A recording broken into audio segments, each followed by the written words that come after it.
what we have today is a tier list video.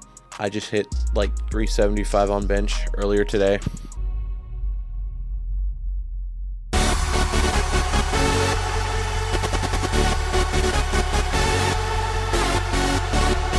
So now I have to do a video on my professional opinion as somebody who holds a bachelor's degree in kinesiology and exercise science. What are the best and worst chest exercises? So, with my professional opinion, let's start with a simple movement. Let's do chest fly. Personally, has to go in A tier. Here's the reason why. Got a good stretch at the bottom. You've got a good squeeze at the top, which squeeze doesn't really matter, but on top of getting a nice stretch at the bottom of the movement, there's no tricep activation. You're not pressing, so it takes the entirety of your triceps out of the movement. Yeah, you're gonna have a little bit more shoulder, which if you've got shoulder problems, that's a whole different story, but overall, phenomenal movement. Next, we will go with the flat barbell bench. All-time classic, love the movement, doesn't get old. Roll the clip.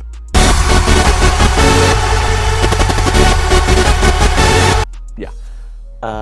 There's nothing better than taking a buttload of pre and then going to hit a bench PR with your boys. Super easily overloaded. Every gym has it, just like cable flies. Every gym should at least have it. It's fun. It'll grow your chest. What more could you want? Next movement's going to be a dumbbell bench. Putting that in A tier because it's just not as fun as your barbell bench. Yeah, you know, you can PR on dumbbells, but like nobody's going to ask you, yeah, bro, how much do you bench on dumbbell? No. People don't care how much you dumbbell bench. Somebody's going to ask you, hey, how much you bench, bro? What are you want What the fuck are you talking about? You're supposed to say like, yeah, so like dumbbell bench is actually better for you. I don't actually like bench press because like you don't grow. No, nobody cares how much you dumbbell bench unless you dumbbell bench like 200 pounds, in which case like you're Ronnie Coleman. Yeah, buddy! Wait! Still a good movement though, still pretty versatile. I'm taking it down a notch.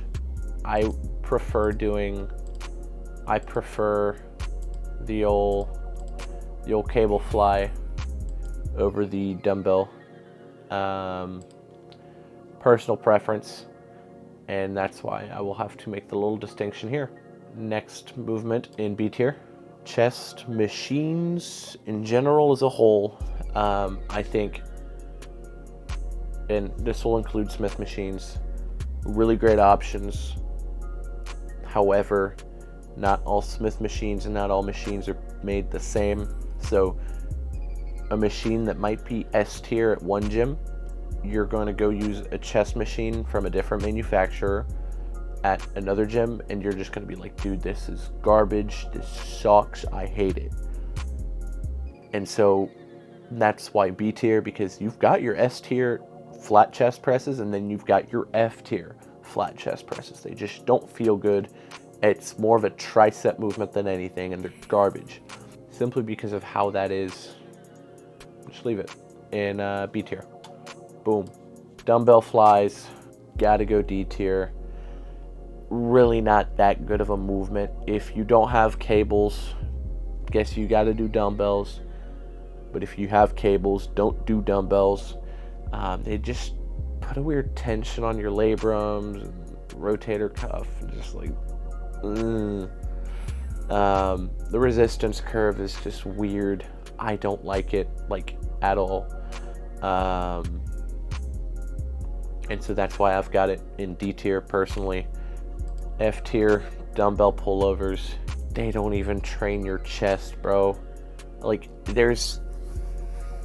your chest is responsible for scapular protraction, meaning bringing your shoulders forward, which in like a dumbbell like pullover, that's your lats are bringing your elbows in. Like, the only reason some people swear by the dumbbell pullover is because they're holding the weight out here and like squeezing it, and so they think they're getting like a crazy chest pump out. No, like you might as well just like hold a plate out in front of you and squeeze really hard. Which we're gonna get into next is the Svend press, which is also going in F tier, because it's just, you're not working your chest like at all. Quite literally at all. There's absolutely no chest activation. Okay, no, not none, but no chest activation that is that good. You're getting more front delt out of this than you are chest. It's just like you're essentially holding a front raise. It's dumb. Don't do these two movements here at the bottom. Pec deck going in A tier. It's just a more stable version of your cable fly. I like it. Honestly, I typically prefer it over a cable fly, but some of the machines for a pec deck just kind of suck. Let's knock it down to B. Let's knock this down to C. Simply because of machine variability. Like I said earlier with the press machines, some are S tier, some are F tier. Gotta have it somewhere in the middle. With pec decks, they're like typically either like an A tier or like C tier. They're not as variable as press machines, but decline bench. There is no lower chest muscle. You've got two heads. You've got your clavicular head, which is like right up here, which is that like top upper chest. And then you've got your sternal head, which is like under that, which is your middle chest and your lower chest. Some people will claim that there are sternocostal fibers, and that's just part of the sternal head. They don't attach into your your intercostals. So there is absolutely no reason to be doing a decline bench. Just flat bench, bro. Dips are going in C tier. Not because they train your lower chest really well, but because they can be really easily overloaded, and you can go do dips in any like calisthenics park. You can make your own like dip place thing out of like chairs and like countertops and crap like that if need be. So they're super versatile. You can do them anywhere, anytime, and they're super easily overloaded. You can either fill your backpack up with crap, hang things from like your legs, or get like a weighted dip belt. I have one, and I really enjoy doing heavy weighted dips just because it's cool. Yeah, you're gonna get a lot of front delt out of dips. If you do them a certain way, you can get a lot of rear or triceps out of them. They're pretty decent for chest.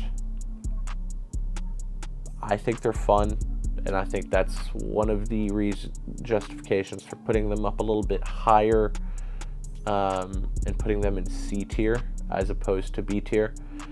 Next movement we have in A tier, the barbell incline. Phenomenal movement.